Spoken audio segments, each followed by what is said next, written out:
Hi Geminis, welcome to your November 2024 forecast. This will be for Gemini, Sun, Moon, and Rising. Really quick, a little bit of admin update. I do have pinned in my description box now the how to cast your natal chart reading that I did, or tutorial that I did. So if you're not really versed in astrology, I'd say go and watch that and then come back to this reading, or at least make time to go and watch that after this reading, just so you could be able to keep up with what I'm speaking about astrologically. There will be an astro portion and there will be a tarot and oracle portion. Timestamps will be in the description box as well. But I would say stick around. Don't go ahead, stick around, because sometimes what's in the tarot I reference back to something that I said in the astrology portion. Okay, and for the astrology portion you may want to get a pen and paper, because I will give you some dates to look out for certain things. All right, we're gonna start off with, I'll be looking down because I have my notes here. We will be starting off with the new moon in your 6th house, and that will be trying to Saturn in your 10th house. Simply put, I say we because I'm a Gemini sun and moon, but Gemini suns and risings especially, you have some type of new start in your career. So congratulations to you all. Some of you may have known that this has been a long time coming and this should have happened. Some of you may have just been grinding away with Saturn there in your 10th house, retrograde in your 10th house. And you could really start to see the benefits of this when Saturn goes direct this month on November the 15th. Okay, so the new moon happens the 1st, but within 2 weeks you can start to see the themes play out and the fullness of it within 6 months. All right, on that same day we have Mercury in your 6th house that will be opposing Uranus in your 12th house. Could this be a situation where something is announced by a co-worker, and then somehow you're impacted because co-workers or employees, they could be in the 6th house, your work is the 6th house? Yeah, that could definitely happen. I also feel for you all that this could be a case of you, not for everyone, some of you all, where maybe it does have something to do with health. For some Geminis, it does have something to do with your health, because Mercury represents information, right? News. The 6th house has to do with our health. The 12th house has to do with things like hospitalizations, right? The 6th house has to do with like sickness and stuff like that. So could this be about health for some of you Geminis? Yes, but we will see when I explore the cards if there's anything more. And as I go through the rest of the transits, if anything else comes up for you all, I'll let you know. Could this be a time where you may choose a role, some of you, where you may choose a role that allows you to more focus on your health because you don't want to burn out yourself? That's a possibility, because new moons initiate new cycles. So this is a new cycle in your health. This is a new cycle in your work. If you have debts, right, like people that you owe money to, maybe some kind of information could come to you about this, or there's some kind of paperwork that you could sign in regards to this that minimizes that debt, right? Because again, it's opposing the 12th house. The 12th house has to do with losses, but Uranus, well, I'm going to talk to that when we reach down more, right? But there is a theme around DEBT, debts, for you all, money that you owe others, that is coming up, and changes around that. Perhaps a way that you could reduce the debt that you owe others. 6th house also has to do with tenancy. So if you're a landlord or if you rent somewhere, you're a tenant, this could be a new beginning there. You could perhaps sign a contract with someone from there. The 12th house does represent people from foreign places. So could this be someone from a foreign place that comes in and rents your property out? If you're a landlord, definitely. Could this be where someone moves, that someone that you knew surprisingly just oh I had a like moment in my own personal life just know that. I'm sorry. Could this be a situation where someone that you know shockingly they move abroad, you know, maybe they weren't native to where you are, or they've been back and forth, and then that brings up the perfect rental opportunity for you. That could happen, definitely could happen. Okay, so that's a lot of 6th house stuff. On the same day, there's a trine that's happening in your financial houses. Okay, I feel money is looking really good for you all in the month of November. Maybe you get to rent a place where it's cheaper than where you are, and so that makes you be able to save more money or put more money towards paying down a debt.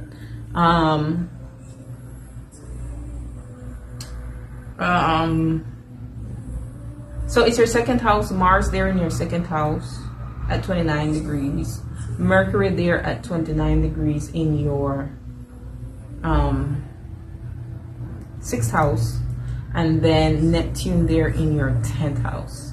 Okay, the trine happens between those. I would say with this energy, just make sure that you don't bite off more that you can chew, because trines are the nature of Jupiter. Something may appear very expansive for you, but you just have to make sure that you know what it is that you're doing, right? So I feel it comes through the 6th house, the 6th house, some type of opportunity comes to you through the 6th house, and then there you go making a decision between the 10th house and the 2nd house, right? So the trine to Saturn in your 10th house, I just feel overall that's very positive for you all in terms of your career. Okay, let me just circle off what I've already said. And then on the 2nd of November, Mercury moves into your 7th house, your sister sign, and that represents the house of the others. So by the other people in your life, the people that you interact with on an interpersonal level, it could be clients, customers, a romantic committed partner, even exes are in that house, like people who you were actually in a committed relationship with, they are still represented by that 7th house. Open enemies, people that you know don't like you, a business partner, someone or something that you have a contract with, like the contract is there in the 7th house too. So this could be where communication increases with those people. Perhaps you have a boost in sales if you're a business owner, okay, or you're able to sign a contract if you do need to sign a contract with someone else. Like say for example that new moon brings forth some type of rental opportunity, whether you're the landlord or your tenant. Sign it as much as you possibly can before Mercury retrograde starts. Some people even advise before the pre-shadow, but definitely I would say before Mercury retrograde starts, which is November the 26th in your 7th house. So expect past people to come back around, and the people that I'm referring to are any of the people that I just listed off that the 7th house represents. I know people want to focus on only exes, but if there ever is a sign that has to deal with exes this Mercury retrograde, you would be the ones, Gemini. Yay. So Mercury enters pre-shadow on the 7th of November, so from then you could start to feel that energy. On the 3rd, the first 4 months of November is jam-packed with astrological transits. On the 2nd to 3rd, the 3rd of November, we have Venus in your 7th house opposing Jupiter in your 1st house. So again, other people are very important for you this month and your interaction with those people, and that doesn't mean to forget yourself because Jupiter is there in your 1st house. So don't forget yourself, and of course Jupiter is doing its best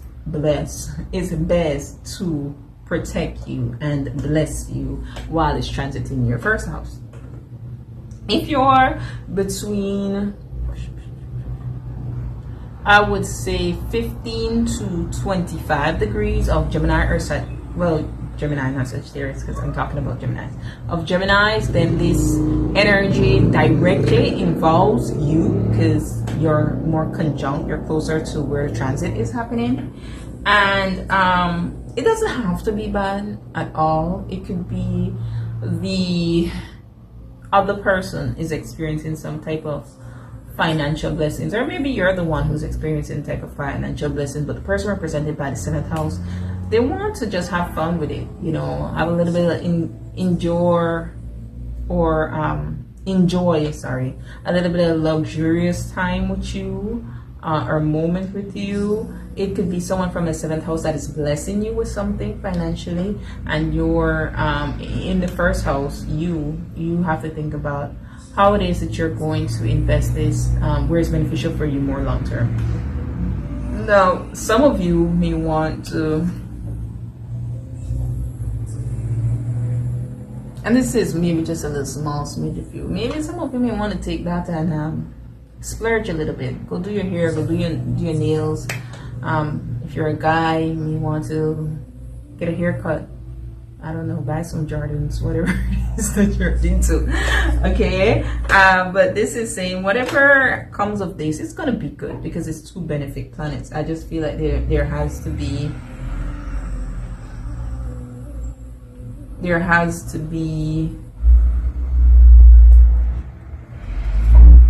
a sensibility of what you do with this blessing, okay?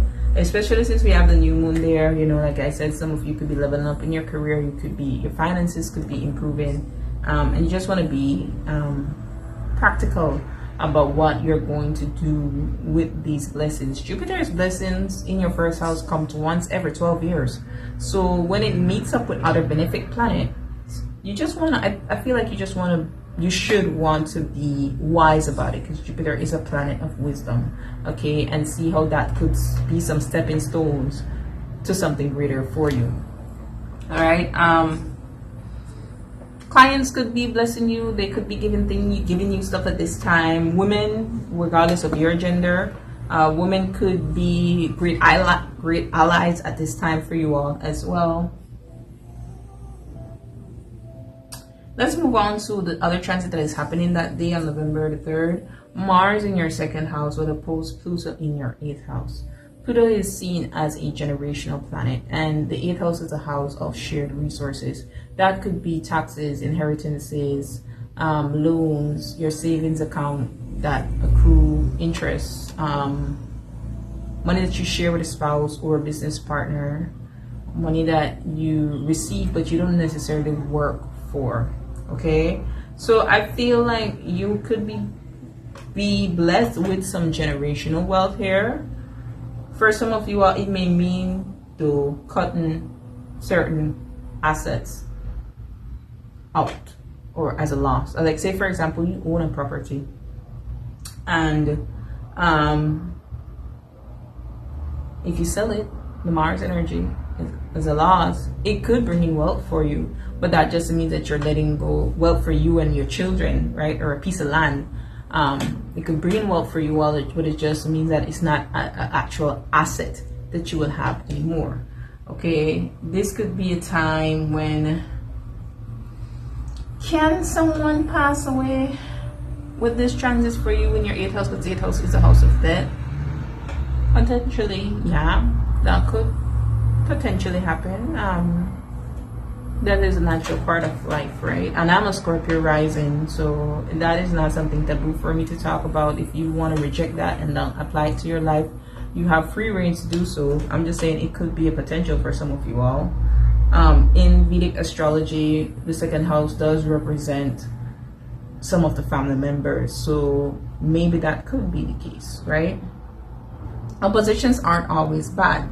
However, when we have Mars and Pluto in that opposition energy, definitely power struggles may come about, and it doesn't always have to be power struggle with an actual physical person. It could feel like power struggle with the world, the universe, like, man, something else. You just want to have like a little bit of control in your life, and you feel like everything is going through, you know, some type of evil. Now, Pluto feels comfortable in the 8th house, and some of you may have been going through so many death and rebirth transformations since 2008. That's how long Pluto has been transiting your 8th house. When it leaves on November the 2nd, though, that's it. It won't transit your 8th house again in this lifetime of yours. So I feel it does want to leave you with some type of generational wealth. The way that you get it, you just may not like it, though. or you may feel like, let's take me for example. In fact, no, I'm not going to do that. But let me just say this, right? It could be a sense of there's something that angers you with Mars there, some type of asset, something that you own that frustrates you, that maybe you just really have to get rid of it. But the byproduct of it comes through the 8th house, right? I'm just trying to think about different examples for you all. So I'm going to stop there with that one. And I want to move to November the 12th because Saturn in your 10th house will square Mercury in your 7th house. Be careful there. There could be power struggles with people in places of authority. Of course, the 7th house, or it could be maybe a change in your status. If you're married, that could be a change in your relationship status for some of you all. Maybe something is said prematurely. And I say that because we will have the Mercury retrograde where you will go over old grounds and then you'll decide if that's something that you really want to do. Now, whatever happens on November 12th, it's going to be very similar to whatever was happening for you on October 28th of 2024. So you want to go back and see what was happening for you then. Back then, it was Venus in your 7th house that was squaring Saturn in your 10th house. Okay? Saturn in the 10th house is about the way that you present yourself to the world as a mature figure, as someone who is seen as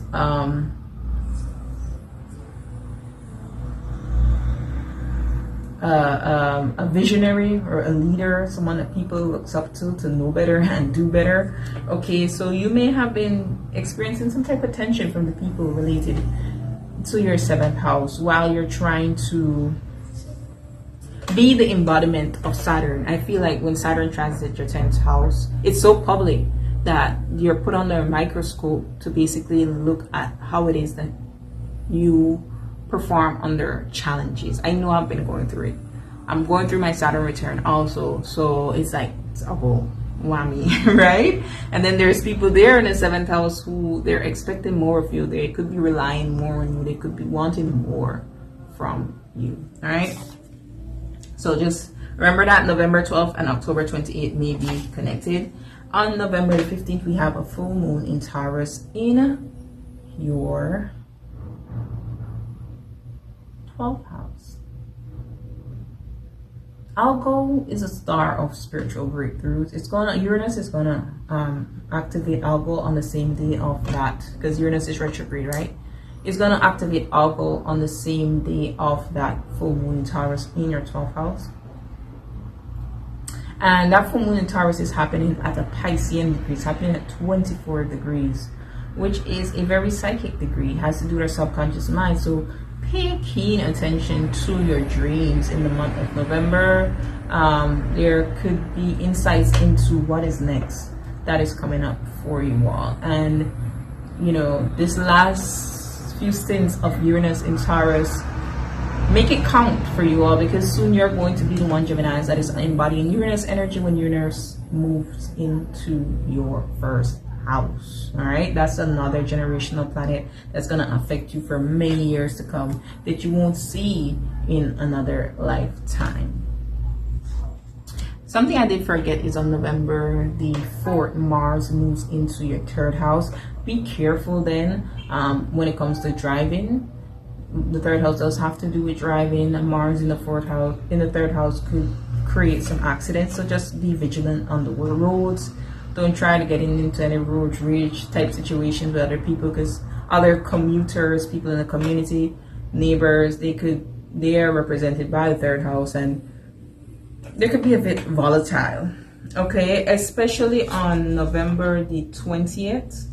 I want you to be very careful of others around November the 20th, because Mars is going to conjunct an asteroid called Vulcanus, and in its negative manifestation, it has to do with brutality and violence.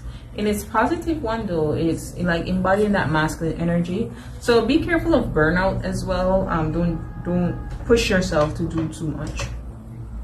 All right, Mars in 3rd house.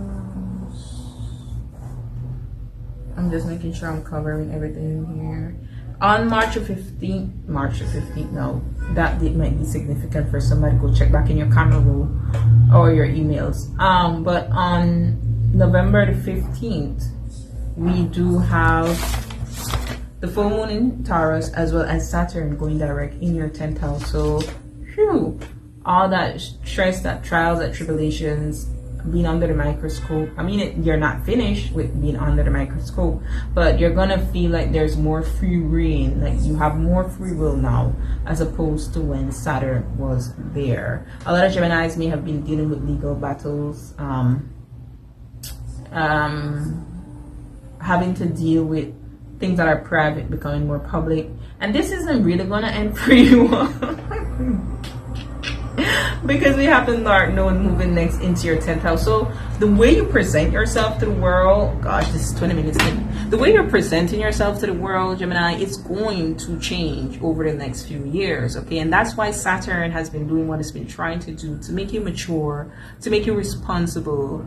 And the way it's been doing that is like, it's not saying, hey, you be this or that. It's just saying, hey, I'm going to be the little tempter here. I know they say Mercury is a tempter, but I feel like Saturn just puts those hard lessons there where it makes it so easy to give up because things are so hard and you have to really like persevere and push yourself through this. If not, then it's just like, then what's the use? You know what I mean? So if you pass Saturn's test, I feel like whatever you get when the North Node moves into your 10th house, you've earned, okay? And there's not going to be any solar eclipse when the North Node moves into your 10th house. It's only going to be lunar eclipse. And lunar eclipses are about completions, are about breakthroughs. So this could be where you have breakthroughs or completions on things that you've already started. It's not going to be anything new. Okay? Keep that in mind. I'm just going back to see what was happening around March 15th, if there was any significant transit. There was a new moon in Pisces around that time. Well, it happened on March the 10th, but that's very near to it. So see what was happening in your 10th house then. That may be significant for you all, right?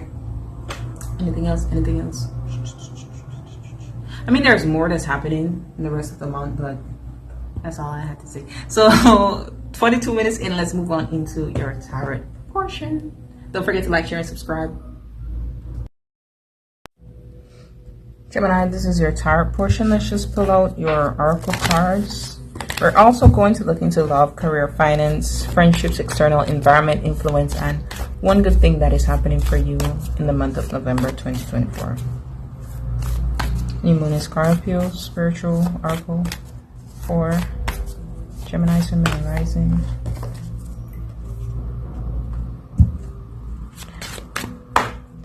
Venus, Jupiter opposition, please. And this is what the transit is trying to teach you, or it's bringing about for you, okay?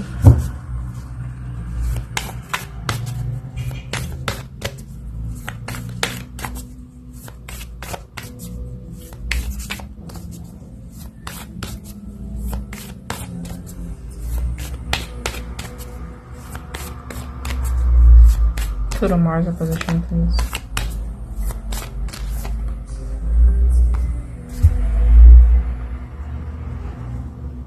Wow, we have inspiration here.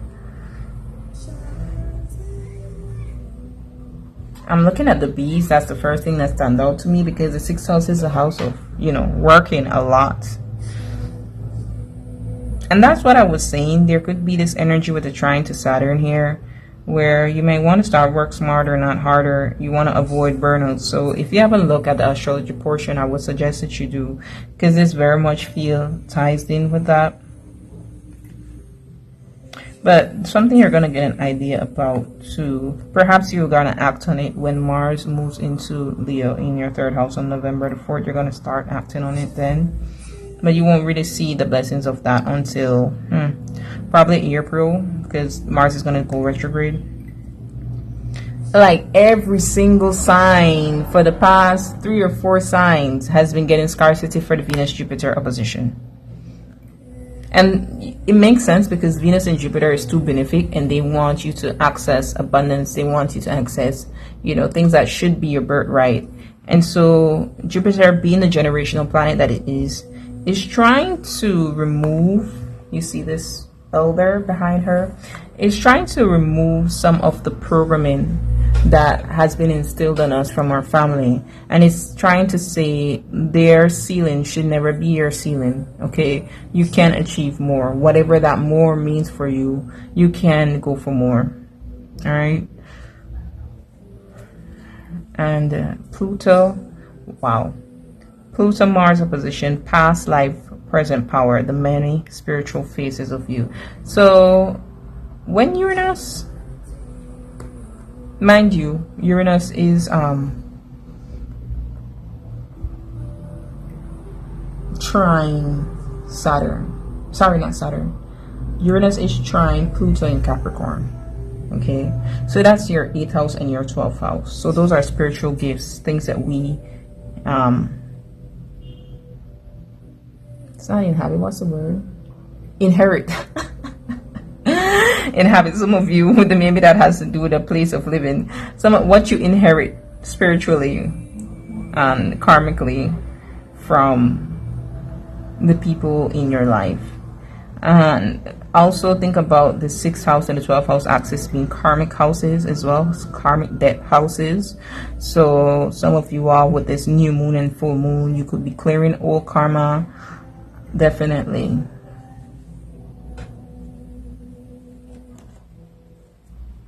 Interesting. Surrender and rest is here. Some of you may need to like change the way you're doing things. Inspiration, new moon in Scorpio for Geminis.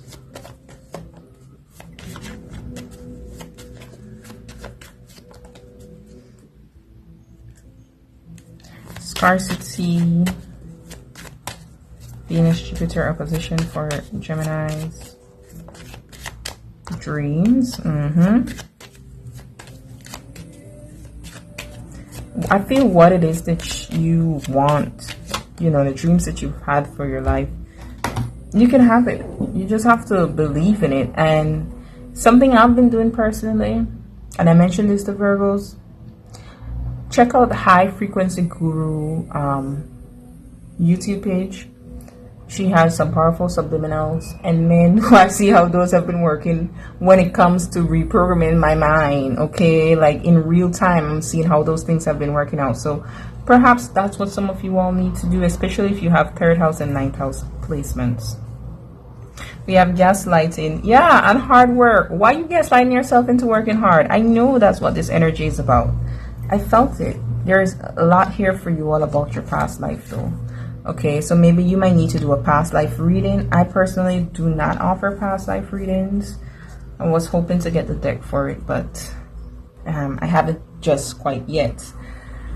So maybe check out someone who does, or you might just want to look into your South Node placements, because the South Node tells us a lot about our past life as well as our 12th house and our 6th house. Okay, so since this is happening in your 12th house, 6th house axis, this new moon in Scorpio and the full moon in Taurus, more than anything else, I feel this gaslighting has to do with you doing this to yourself, telling yourself that it's like, okay, a simple way to put it is you have brought yourself through some real messed up stuff, and it could be the one time when you, I don't know, took a breather and allowed things to come with ease, that things, your biggest breakthrough moments happen, right? But because of whatever happened before it, you may have told yourself, no, you have to struggle for that. No, you don't. No, you don't. And if there is anyone around you that is doing this gaslighting thing and making you feel like you have to work hard, please get those people from around you. Yeah, and almost everybody has been getting this gratitude card along with this scarcity card, and I feel it does have to do with the fact that you might feel like you can aspire for more without feeling or coming off as being ungrateful for what you have in the present. I don't know if you feel like that would be your way of flying up in universe face, or God or Allah, or whoever you believe in face, but it won't be that. They planted those dreams in your heart for a reason. If this is your family trying to program you to make it seem like, oh, you should just be grateful for where you are, what you have. Like, let's say, for example, you achieved a house, but you know the struggle that it has had on you, and they're gonna be like, oh, well, you should just be grateful that you have that. Some people should be like, no, if you want to change, you could change, Gemini. Okay, there's a karmic lesson around this. And who does it have to do with? Family. Okay. I love when the confirmation comes in. So let's do past life, present power and that's what the Jupiter in your first house, you know, you have dreams, you want to expand, there's more that you want, what you have currently, you're not satisfied with it. It's okay to say, thank you for this. I've learned the lesson that I have needed to learn from this. Now I want to pivot. Now I want to go to something else with the knowledge that I have from this, okay? So some shadow work is needed around scarcity mindset, about self-limiting beliefs. Try out those subliminals. I'm telling you, commit to 7 days. You'll see. I personally listen to them and journal while I'm listening to them. Listen to them when I go to sleep. Listen to them when I'm in the shower. Let it be something you do a minimum of 2 times for the day for the first 7 days. Past life, present power, please.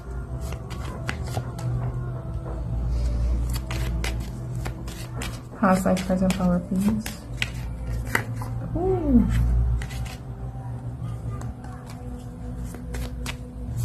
Pluto, Mars opposition.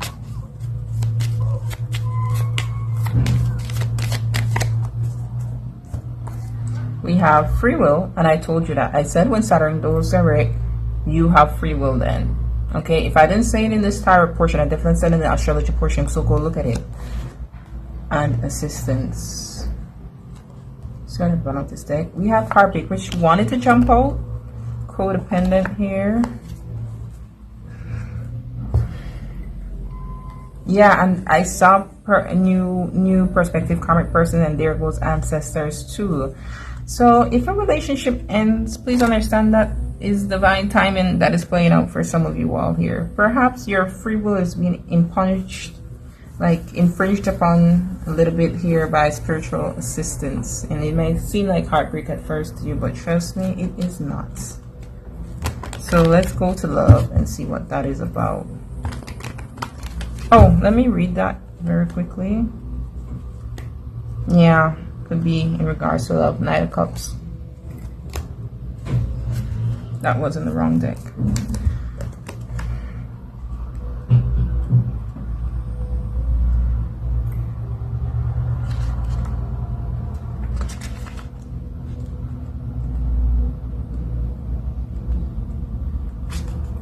And it says,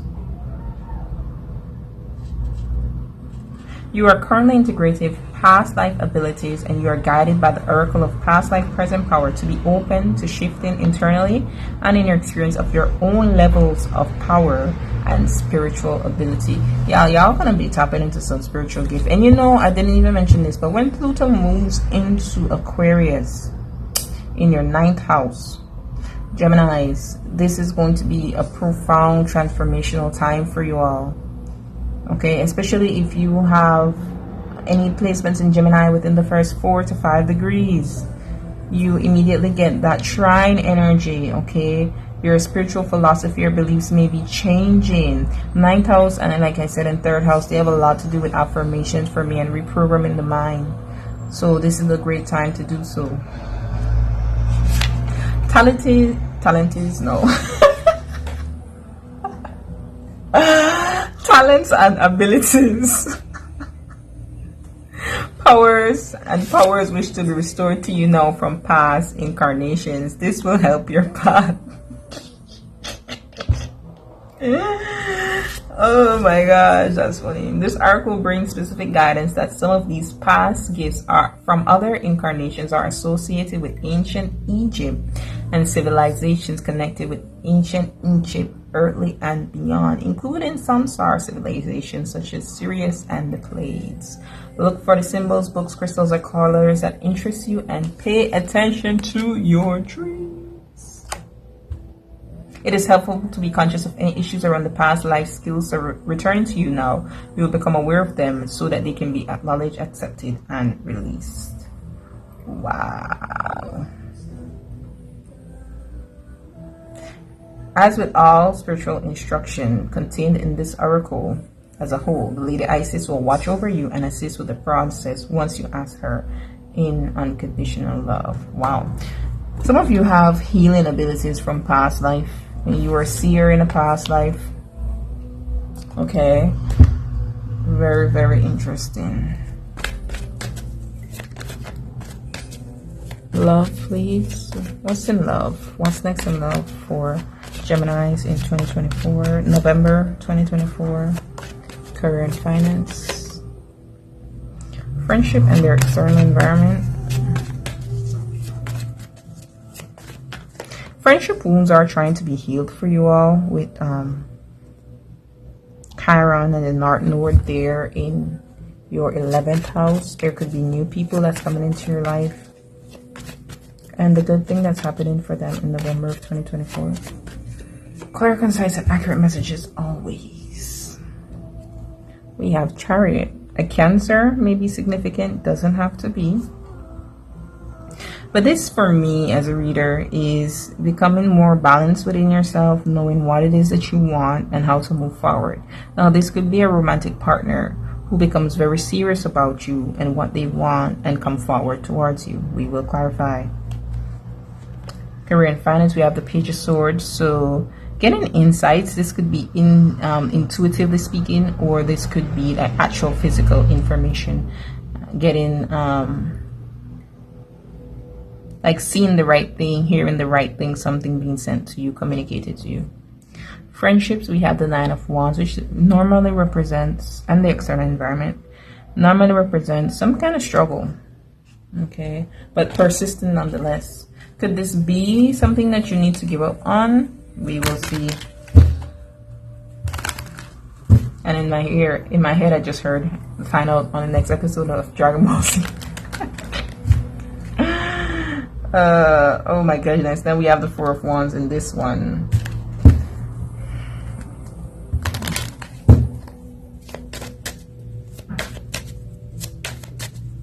Chariot, please. In love. 2 cards. What's the significance of the Chariot? Yeah, the Emperor wants to show an Emperor is normally the person riding the Chariot. So there could be a masculine energy that's deciding to take action. Tell us more. Page of Wands. I don't read these reversed. Page of Wands and the Death card. Ooh, the new moon in Scorpio is going to be significant for you all.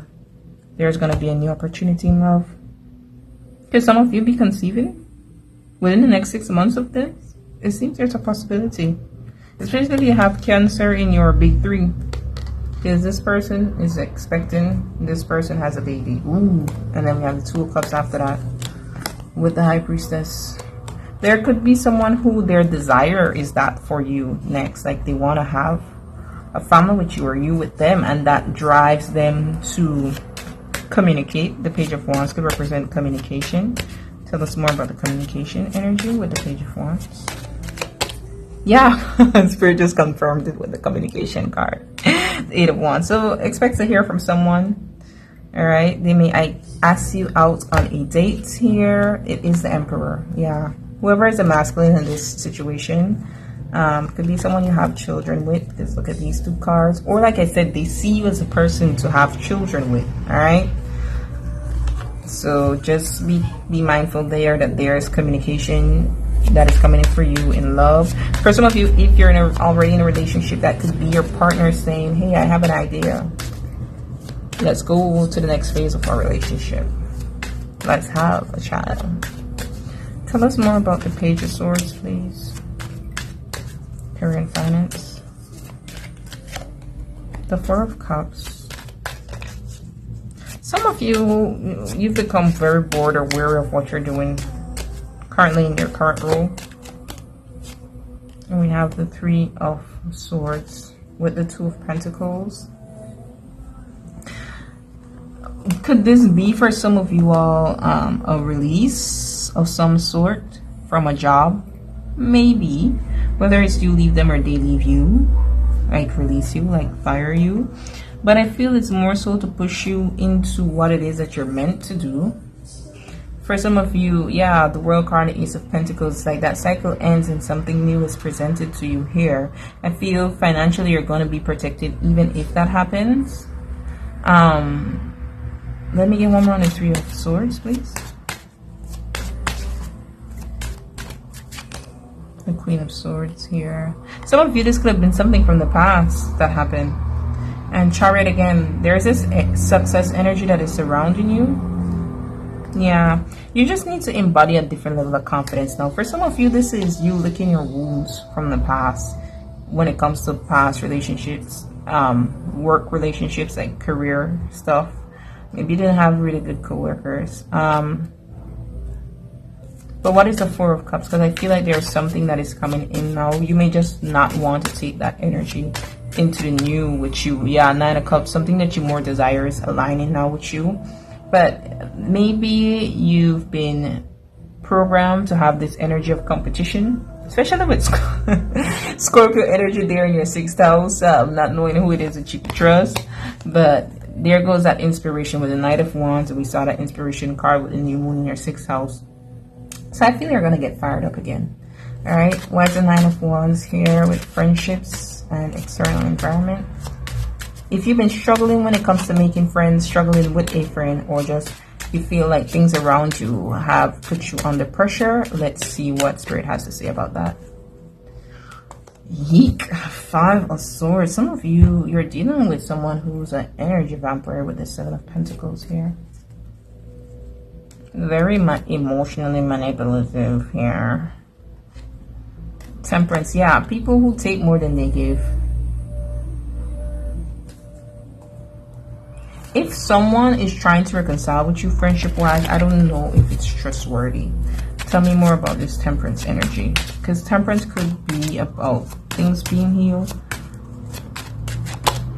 Empress. I just feel whoever it is, like, they envy you. They want to be you. You're the Empress. They're the 9 of Pentacles here.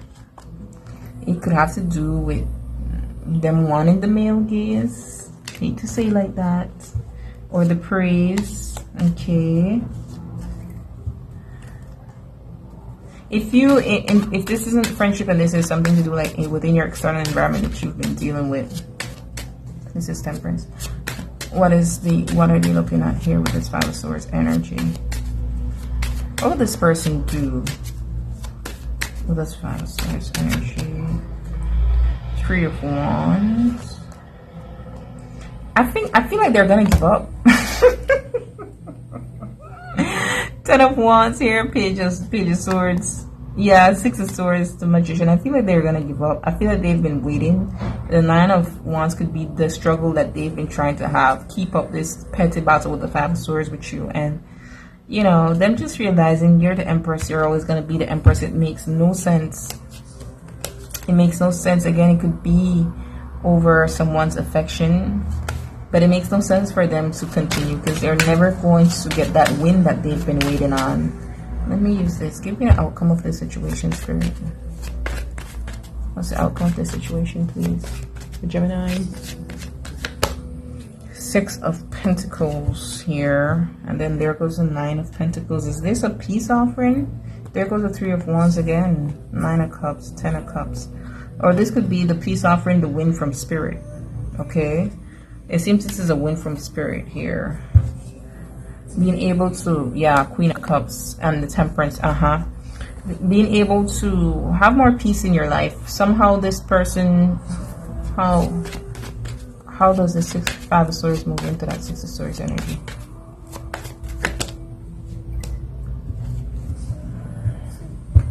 There goes the 5 of Wands again, the Page of Cups.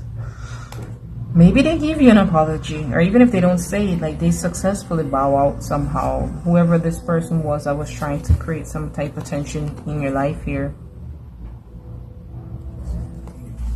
Let me look for the 6 of Swords. Yeah, Death card and the Knight of Wands, Ego Death. some partnership, like let's say this is a love situation where someone was being petty. I just feel like they won't be anymore because you're granted it. So good news, we have the Seven of Swords. Someone's lies, their schemes, their plotting is going to be exposed if you've been planning anything. No, I don't feel this is planning. I feel this card in this deck specifically has to do with exposure. What's the good news about this? The Ten of Wands is exacerbated. The Four of Swords. Perhaps someone retreats, or this is just energy of you being protected from whatever that was. I feel this Ten of Wands ties into that Nine of Wands. And then we got the King of Swords there, which could be a protective force in this. Like, this is the truth and justice prevailing here. Yeah, for some of you with this Two of Cups and this Ace of Wands, this could be a romantic situation where you were experiencing this tension with, whether it be your ex, their ex, and you know, that person just, they give up.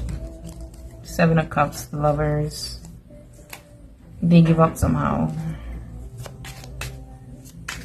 Tell us more about this King of Swords. Or truth is spoken.